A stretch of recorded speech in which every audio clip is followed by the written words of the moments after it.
Welcome to our MOOC on Indian economy, policy and environment, and we are in the fifth module, that is the fifth week, and this is the unit 2, where we will be discussing about the institutional structure in agriculture.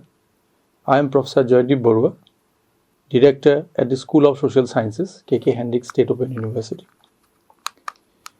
We will try to discuss today the 4 themes connecting to the subject that we have already stated. And these themes are, the first, we will try to understand the meaning of institution or institutional structures. Then we will discuss the roles of institutions in agriculture and agricultural growth. Then we will try to outline the distinctive features of institutional structures of agriculture in India. And then finally, we will try to highlight various attempts at institutional reforms in India in terms of agriculture and their impacts. So these are the 4 themes within which we will try to limit ourselves today's session. And at the end of the session, we will try to summarize these 4 points in terms of learning outcomes. Let me begin with the first theme of the discussion, that is, what do we mean by institutions or institutional structure? In a sense, institutions refer to the overall setting or environment within which the individual economic agents, whether these are producers or consumers, make their economic decisions, interact with each other, and then behave. The idea of the institution is that this is the general setting within which different economic agents will try to act and operate.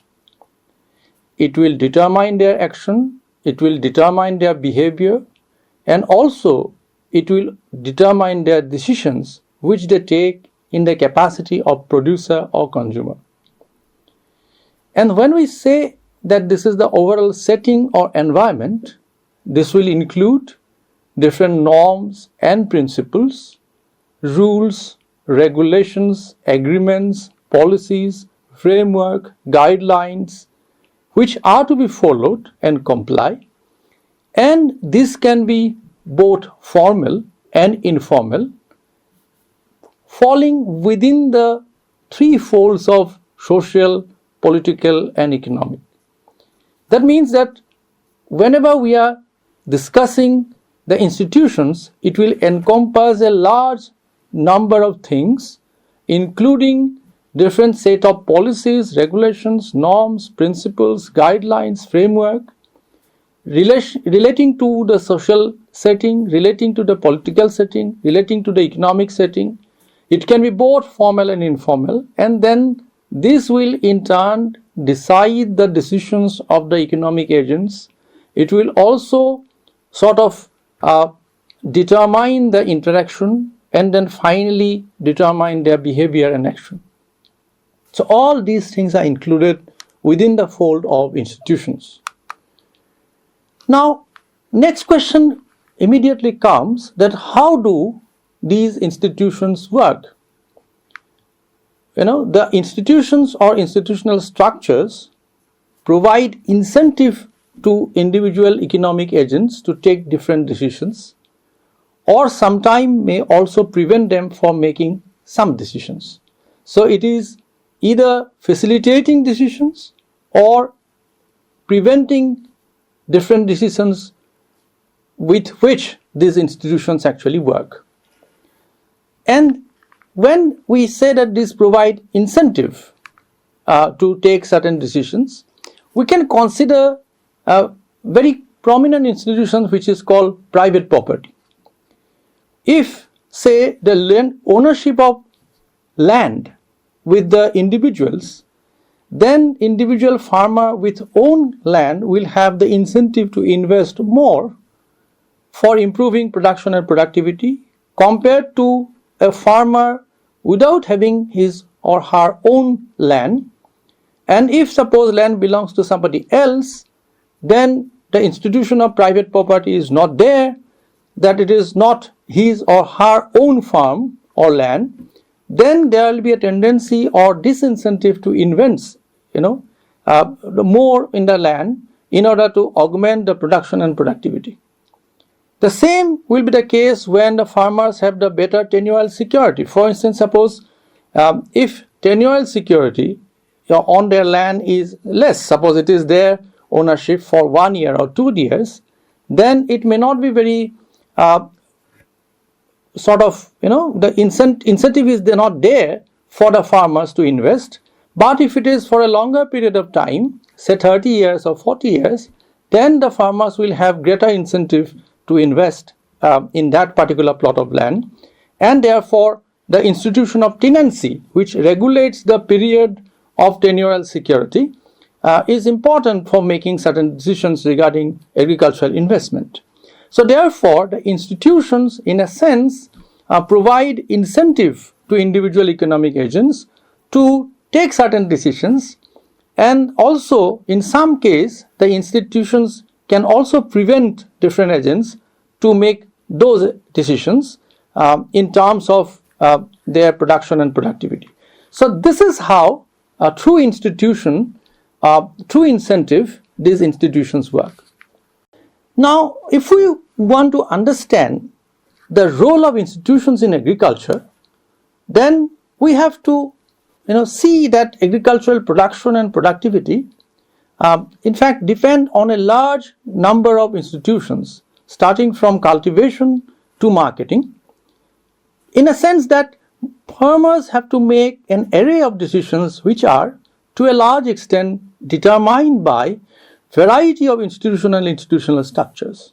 As I have already explained, that in case of the ownership of the land or tenure security, these are related to a kind of production that is there, and starting from the production to the marketing, there are a large number of institutions within which the farmers have to take decisions. Farmers have to take certain the steps for production and also distribution and marketing. So therefore, if the institutions are well defined, if institutions are robust, these are strong, democratic and accountable, this will facilitate better decision making compared to the institutions which are vague in nature, weak in character and undemocratic in its nature. So therefore, the institutions which are well defined, robust, strong, democratic and accountable, in those cases you will have better results, it will provide better incentives, and therefore the outcomes and achievements will be greater in case of those institutions compared to the others where the institutions are vague, weak and undemocratic. So if we look at the suppose whole question of agricultural growth, then we will have different sets of institutions, and we can classify the institutions in different segments. For instance, we can have institutions related to factor market, and in case of factor market we can have two very important factors of agricultural production which relates to land and labor. So therefore, suppose in case of land you can have institutions of holding. Holding means the certain farmers will hold a piece of land where he or she will cultivate, and in that case the ownership and size of holding will have definite impact on agricultural production and productivity. Similarly, the tenancy is one institution related to land. Land lease contract is another institution within which the farmers will use a plot of land which of course is not owned by the farmer but by somebody else, but it will take on contract, and it will also define a kind of share of the produce or even the cost sharing within which the farmer has to operate. So therefore the land lease market is a very important institution. Labor laws and codes are extremely important, because that will also decide whether the agricultural laborers that will be used for the farm, how they will be treated, how they will be paid, how they will be regulated. If the labor laws are very restrictive, then of course you will not have incentive to use agricultural labor, and then you have to limit your production to a limited extent. So therefore, the both land and labor relates to the factor market, and there are large number of institutions which can decide the nature of the factor market, including land and labor, which will have certain implications for agricultural production and productivity. Similarly, we will need certain raw materials, and you can have large number of institutions related to supply of raw materials. For instance, suppose supply of water and irrigation, supply of power, distribution of seeds and fertilizers. And in this case, the question of subsidy will come in a big way, and also the institutional arrangement for distribution, that what are the different institutions within which these water, irrigation, power, seeds, fertilizers will be given to the farmers, at what cost, whether the government will have the share of the cost in terms of providing subsidy and all these institutions are extremely important for agricultural growth. So these sets of institutions can be classified as institutions related to supply of raw materials. So we have institutions related to factor market, we have institutions related to supply of raw materials. Similarly, we can also have large number of institutions related to credit and finance. It can include the formal institutions of credited finance, and also the informal sources of credited finance, like the money lenders and all. And it will also include the institution that will decide the interest rates, what will happen suppose if there is a case of default, and so on and so forth. So therefore, you can have another set of institutions relating to the credit and finance. So we have factor market, then we have got the institutions which are related to the raw material supply, and then of course we will have institutions related to credited finance. Then we will have the institutions which are related to technological transfer and innovations. It includes the agricultural education, it includes the research and development and innovation in agriculture. It also includes that extension services, that how this information will be provided to the farmers in order to facilitate better production and greater productivity. So you have these institutions also. Then we will have institutions related to procurement and marketing, that who is going to procure and who is going to do marketing. Is there any provision for that for the public provisioning or a private procurement, different market facilities, the question of middlemen, the logistics like cold storage, warehouse, transportation, what are the different institutions, what are the principles, what are the mechanisms within which these things are to be the functional, made functional, and all these things will provide incentive to the farmers whether we will produce more or less, because if the marketing is good, if the procurement is secured, then only there will be an incentive for farmers to make more production and also improve their productivity.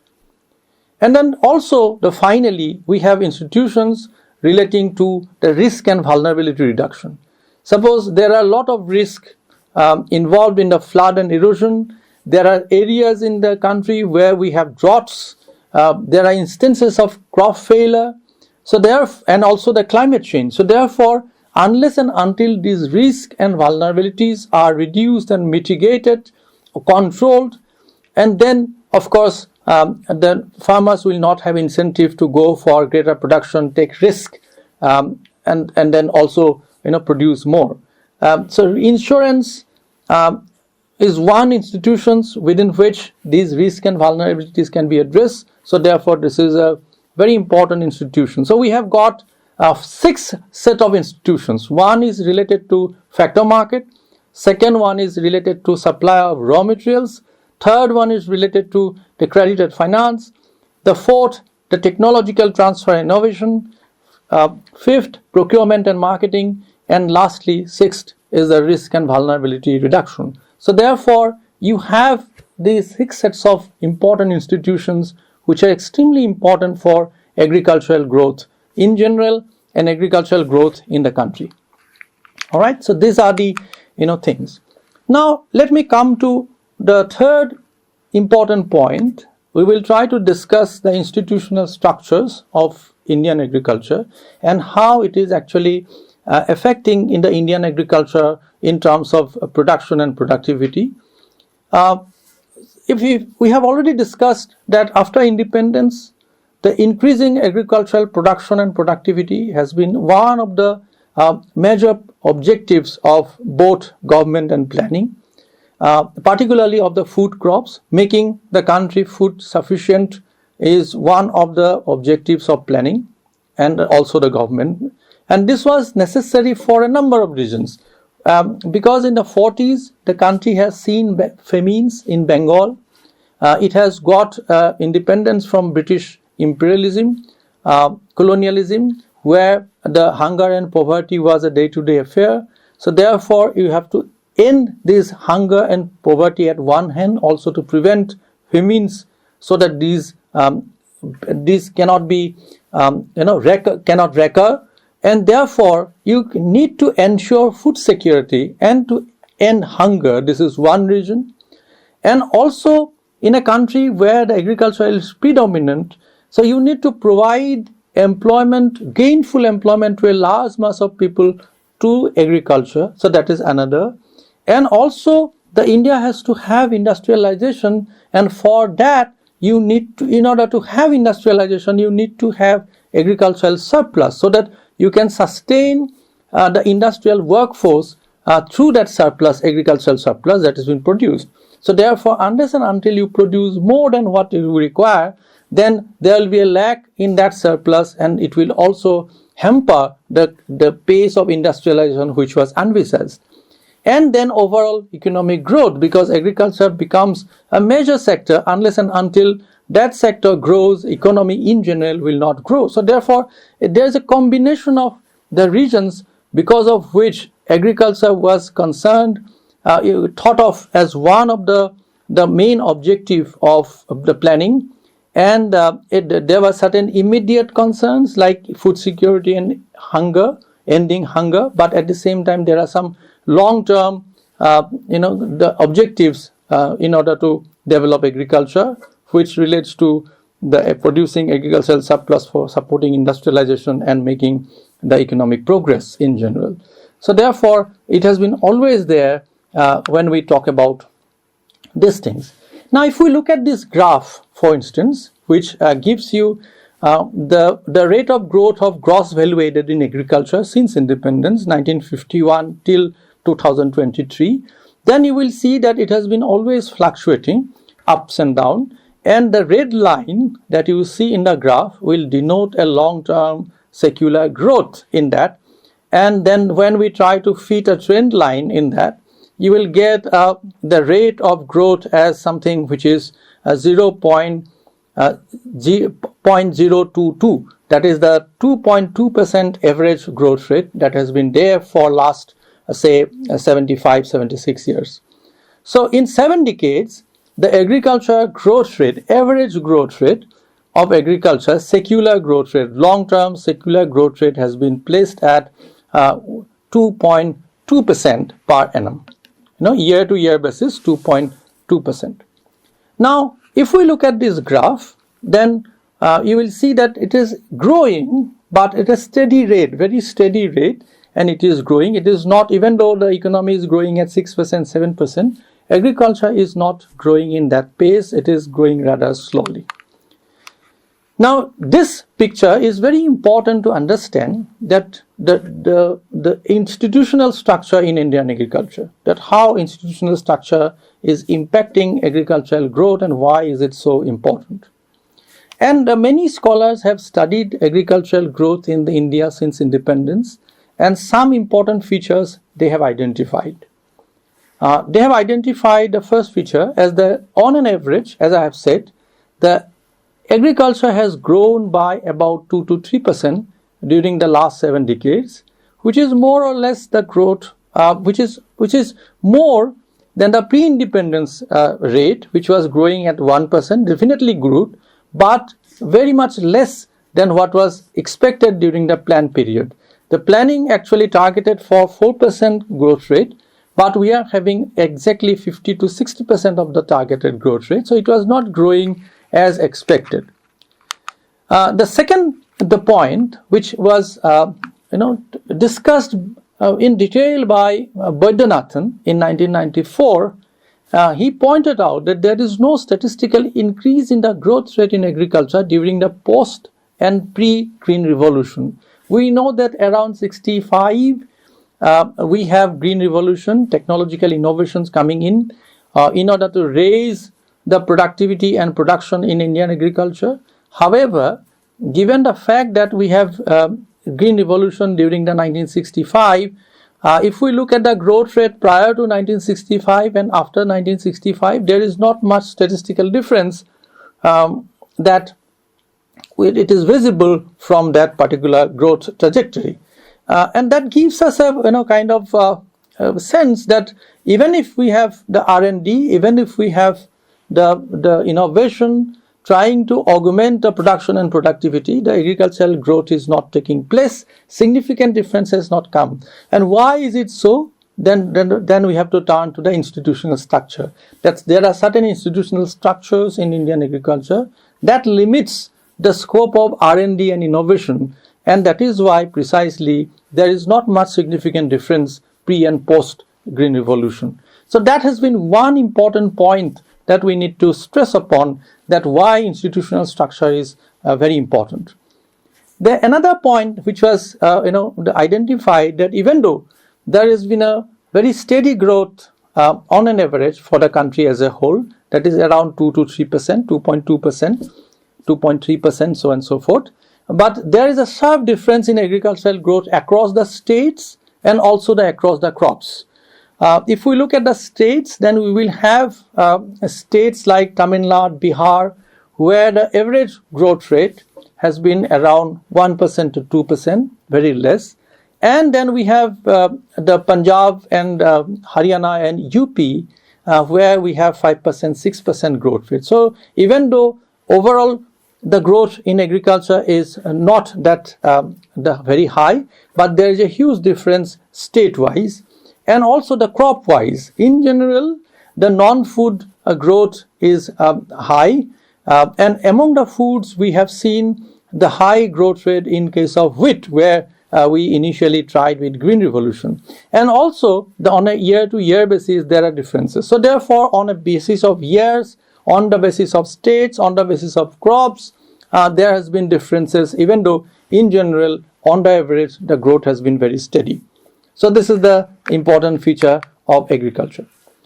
It is also observed that the growth in agriculture is combination of area under cultivation and improvement in the yield rate. So you can increase the agriculture by expanding the area under cultivation. You can go on increasing the area under cultivation, that will produce more, or you can actually produce more within the particular piece of land, which we call yield rate. So you can improve the yield rate or you can expand the area. So these are the two things.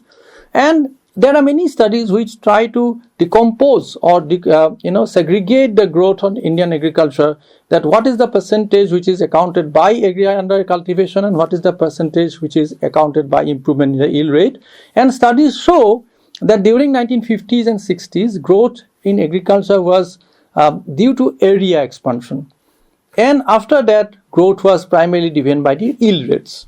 So therefore you have the extensive cultivation, that is the increase in the area during 50s and 60s, and post 60s Green Revolution you have intensive cultivation, that you do not have to increase the area, it more or less becomes stagnant, and then within that particular area you have to intensify the production in terms of increasing the cropping intensity, the cropping pattern, diversification, use of scientific agriculture, farm mechanization. So through this you will try to improve the yield rates, and thereby you contribute to the agricultural growth. So you have two different periods. 60s it was more of an area, and post 60s you can see the yield rate is driving the agricultural growth. Now, if we look at the institutional requirements for this, then in case of both area under cultivation and improvement in the yield rate will require some institutional structures, favorable institutional structures. Expansion in area demands that more land is brought to under cultivation and more land should be available to the actual tillers of the soil, which was not there. It's very important to understand that the colonial legacies of land classification, colonial legacies of land ownership and distribution patterns, land relation between owners and cultivations, interlinked factor markets. So these are extremely important because, suppose there is a jamindar and he acquires or accumulates a large plot of land, enormous land, and all of these land become idle because unless and until these are put to cultivation, these enormous plot of land will remain sort of waste, to quote unquote waste, because it will not give any agricultural produce. So therefore, unless and until this entire land is brought under cultivation, you cannot have agricultural growth. So the land classification, colonial land classification, which are part of the agricultural land, which are part of the household land, all this classification, and if you want to put this class, you have to bring more land under agriculture, then you have to reclassify those things. And also the land ownership, that those who own land, they do not cultivate, those who cultivate, they do not own land. So therefore there is a big issue regarding the institution of distribution of land. And there was also a kind of relation between the owners and the cultivators, that how they will interact with each other. And an interlinked factor market. Suppose those who are having the land, those who will also have the cash in hand. So therefore, in case you require cash, then you have to put land on mortgage. So therefore, they will take the land and then give you cash. So therefore, these are different interlinking factor markets where you have to operate. So all these things are extremely important in case of the expansion of area and also the improving the yield rate. Improving the yield requires investment. For instance, for agricultural infrastructure like irrigation, HIV seeds, fertilizers, farm mechanizations, all these things will have costs. So therefore you have to bear cost. So in order to improve the yield rate, you have to make enough investment so that this can be achieved. And the farmers must have incentive to invest, right? The farmers must have incentive to invest, and that can be facilitated by a set of institutions. That suppose you give ownership, you give property rights, the size of holding. Suppose if you have a very small piece of land, it will be not economically viable to invest because the return will be very less. Tenancy and tenancy law, nature of law, land lease market, access to credit, the input subsidy, input distribution, input price of the produce, and then prospective profit. All these things are included to decide about the incentive, and all these qualify as important institutions. So therefore, unless and until you make these institutions favorable for the farmers, you cannot expect that it will provide incentive, and the people or farmers will have a greater incentive to invest, a greater ease to bring more areas under cultivation, and without that, area and expansion of area and improvement in the yield rate, you cannot expect to grow more food or non-food and thereby contribute to agricultural growth. So last point that we will try to cover in this session is that not necessary that institutions remain fixed, not necessary that institutions forever will remain unchanged. The institutions are formed by various historical, social, economic and political processes, and these are not fixed but dynamic. These institutions can change and with time and context, and that is why we talk about institutional reforms, that you have to reform the institutions to make them favorable to the farmers so that they can provide better incentives to the farmers to produce more and thereby contribute to the agricultural growth. So therefore, this is extremely important to look at the institutional reforms.